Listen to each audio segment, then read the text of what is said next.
በጣም ያሳዝናል። እህቶቻችንን ወደ ዱባይ ነው መሰሩት እያሉ ደላላዎች ከኢትዮጵያ እያመጡ ወደ ዱባይ እየወሰዱ ከዱባይ ደግሞ ወደ ኢራቅ መሸጥ ከጀመሩ ቆይቷል። ተቃጠልኩ እኔ ምን እናርግሽ? ምን እናርግ?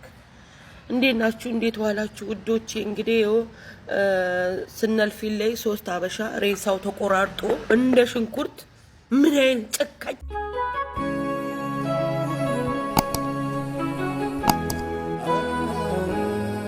በጣም ያሳዝናል።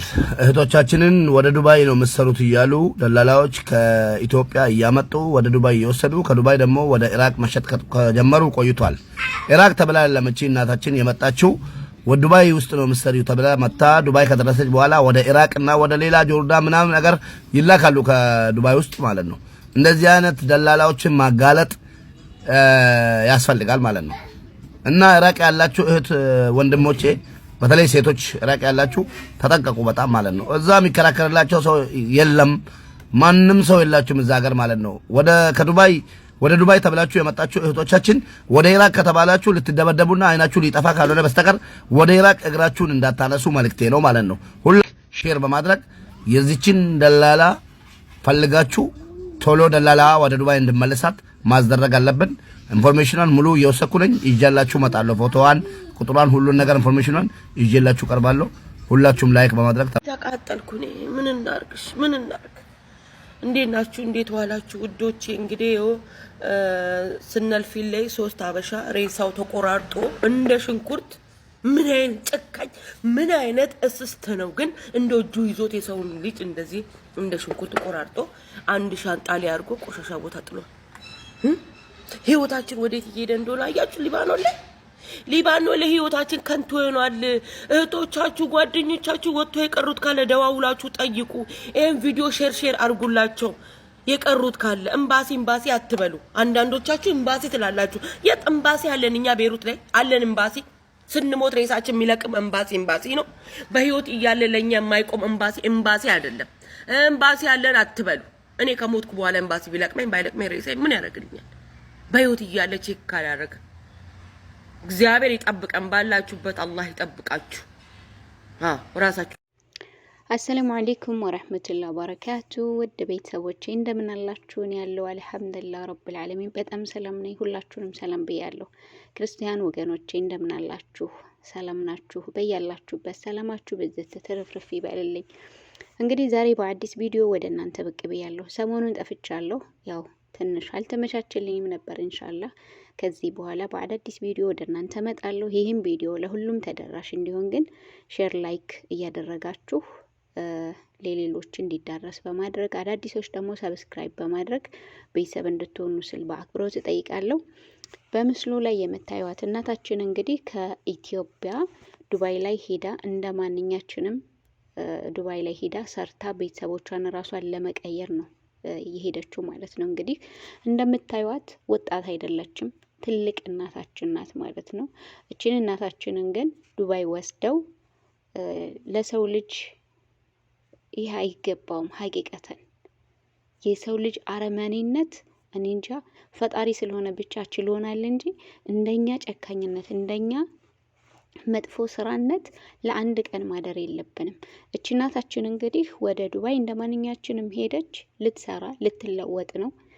እንወስድሻለን ያሏት የት ነው? ዱባይ ነው። ዱባይ ከገባች በኋላ ግን ያላሰበችው ነው የገጠማት ማለት ነው። ከዱባይ ደላላዋ ቀጥታ ወደ ኢራን ወደ ጆርዳን ነው የምትልከው ማለት ነው። እቺ እናታችን እንግዲህ ወዴት ነው የተላከችው? ወደ ኢራን ነው የተላከችው ማለት ነው። የኢራን ሰዎች ታውቃላችሁ እጅግ በጣም መጥፎዎች ናቸው። እንግዲህ የማያውቃለ ብዬ አላስብም። ሁላችሁም ታውቃላችሁ። ኢራን ላይ ያሉ ሰዎች እጅግ በጣምና ከምነግራችሁ በላይ በሰዎች ላይ የሚያደርጉት ግፍ ዘግናኝ ነው ማለት ነው። እንግዲህ እቺ እናታችን ወደ ኢራን ከሄደች በኋላ እንደምታዩት ተደብድባለች። ፊቷ ቆስሏል። ራሷን እስከ መሳት ድረስ ነው የደበደቧት። አይኗ ሊጠፋ ትንሽ ነው የቀረው ማለት ነው። ይሄ ጉድ የደረሰባት በምን ምክንያት ነው? በደላላ ምክንያት ነው። ደላላ ነው እንደዚህ ያደረጋት ማለት ነው። የደላላዎች እንጀራ ግን እንደው ሰውን እንደዚህ ሽጠው በሰው ላይ እንደዚህ ተረማምደው እንቅልፍ ወስዷቸው ያድራል። ሐስቡናላሁ ወኒዕመል ወኪል። ሐቂቃ በጣም ነው የምዘገነነው ማለት ነው። እንግዲህ ማንኛችሁም ወደ ዱባይ እንወስዳችኋለን ሲሏችሁ ለመጠንቀቅ ሞክሩ። ዱባይ ከገባችሁ በኋላ ወደ ጆርዳን ወይም ወደ ኢራን ልንልካችሁ ነው ስትባሉ አንፈልግም በሉ። ወደ ሀገራችሁ ብትመለሱ ይሻላችኋል። ምክንያቱም ሀገራችሁ ላይ ተመልሳችሁ ወደ ሌላ ቦታ ብትሄዱና ህይወታችሁን ብታተርፉ ነው የሚሻለው። ኢራን ሄዳችሁ ወይም ወደ ጆርዳን ሄዳችሁ ህይወታችሁን ከምታጡ ማለት ነው። ህይወታችሁን ካጣችሁ ማን ነው የሚጎዳው? እናንተ ቤተሰቦቻችሁ ናችሁ የምትጎዱት። ከዛ ውጭ ማን የሚጎዳ የለም። ደላላዋ ከሆነች አንዴ ይሸጣችኋለች ማለት ነው። ስለዚህ ራሳችሁን ለመጠበቅ ሞክሩ። እንግዲህ እችን እናታችንን እንደዚህ ጉድ የሰራቻት ደላላ እንደሰማችሁት የእሷ መረጃ በሙሉ እየተሰባሰበ ነው። ኢንሻአላህ በቅርብ ቀን ደግሞ እሷም ትጋለጣለች ማለት ነው። ራሳችሁን ጠብቁ፣ አትታለሉ። ኢንሻአላህ አላህ ይጠብቃችሁ። በዛም ላይ እንግዲህ ሌላም ቪዲዮ አለ፣ እሱንም አብረን እናያለን። እንግዲህ ቤተሰቦቼ ይሄ ቪዲዮ ደግሞ በሊባኖስ ላይ የሚኖሩ 3 ኢትዮጵያውያን ተገድለው በሻንጣ ተቆጥረው ተገኙ ተብሏል ማለት ነው። ሊባኖስ ላይ ያሉ ቤተሰቦቻችሁ እህት ዘመዶቻችሁን ደውላችሁ ጠይቁ እባካችሁ። በዚህ ጊዜ ማንንም አትመኑ። ማንንም ጓደኛዬ ናት፣ የሀገሬ ልጅ ናት፣ ዘመዴ ናት፣ እከሌ ናት ብላችሁ ሰው እንዳታምኑ። እነዚህን 3 ልጆች እንግዲህ እስካሁን ድረስ ማን እንደገደላቸው ምንም የወጣ መረጃ የለም። ተገለው ተቆራርጠው እንግዲህ ስጋ ነው እንጂ እንደዛ የሚቆራረጠው የሰው ልጅ በህይወት ያለ እንደዛ ሰውን አይቆራርጥም። ሲቆራርጧቸው እንዴት አስቻላቸው? እንግዲህ 3 ሴቶች ናቸው። 3ቱም አብረው ነው የሚሰሩት የሚል መረጃ ነው የወጣው።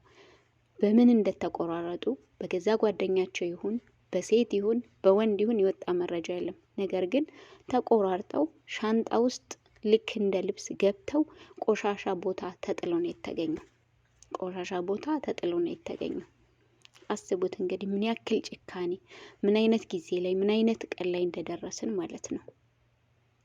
እንዴት ሰው ተቆራርጦ አውዙ ቢላ ምን ሸይጣን ረጅም። ስለዚህ ማንንም ሰው አምናችሁ በሚዲያ ያወቃችሁትም ይሁን ምን ያላችሁትም ይሁን የቀረባችሁም ይሁን ማንንም ሰው አምናችሁ ከእናታችሁ ልጅ ውጭ ማንንም ሰው አምናችሁ እንዳትጠጉ። አሁንም ቢሆን በሊባኖስ ያሉ ዘመዶች እህቶች ካሏችሁ ጠይቋቸው። ሊባኖስ ላይ እንደምታውቁት ህግ የለም። ኤምባሲ የሚባል ነገር አይሰራም ሊባኖስ ላይ። ብዙ እህቶቻችን እየተደበደቡ እየተገደሉ ብዙ ስቃይ መከራ እየደረሰባቸው ማንም ዞር ብሎ ያያቸው የለም። ኤምባሲ የሚባል ነገር የለም ሊባኖስ ላይ። ኤምባሲ አይሰራም። ራሳችሁን የምትጠብቁት ራሳችሁ ናችሁ። እስከ ሄዳችሁ ድረስ ሰርታችሁ ራሳችሁን እስከ ቀየራችሁ ድረስ ደግሞ ለራሳችሁ ዘብ መሆን ያለባችሁ ራሳችሁ ናችሁ። ይሄ በሚዲያ የምታውቁትን የማታውቁት ሰው ጋር ድንገት ስለተዋወቃችሁ ብቻ መሄድ ምናምን እንደዚህ አይነት ነገር በዚህ ሰዓት አይሰራም። እንኳን አይደለም ዝም ብላችሁ ያወቃችሁት ዝም ብላችሁ አብራችሁ ከምትሰሩት ጋር ራሱ በጥንቃቄ መሆን አለበት ግንኙነታችሁ ማለት ነው። የዛሬ ሰው በሆነ አጋጣሚ እናንተ ከበለጣችሁት ያ ሰው ደግሞ በሆነ አጋጣሚ ከሱ ከፍ ብላችሁ ካያችሁ ደሙ ነው የሚፈለው። በዛ ሰዓት የሸይጣን ወስዋስ አለ፣ እናንተ ላይ አደጋ ነው የሚያደርሱ። ስለዚህ እባካችሁ እህት ወንድሞቼ ራሳችሁን ጠብቁ። ለራሳችሁ ያላችሁት ራሳችሁ ናችሁ። አላህ ይጠብቃችሁ። ይህን ቪዲዮ እስከ መጨረሻ ያዳመጣችሁ አመሰግናለሁ። ሼር ላይክ እያደረጋችሁ ለሁሉም ተደራሽ እንዲሆን አድርጉልኝ። በሌላ ቪዲዮ እስከምንገናኝ ሰላም ሁኑ።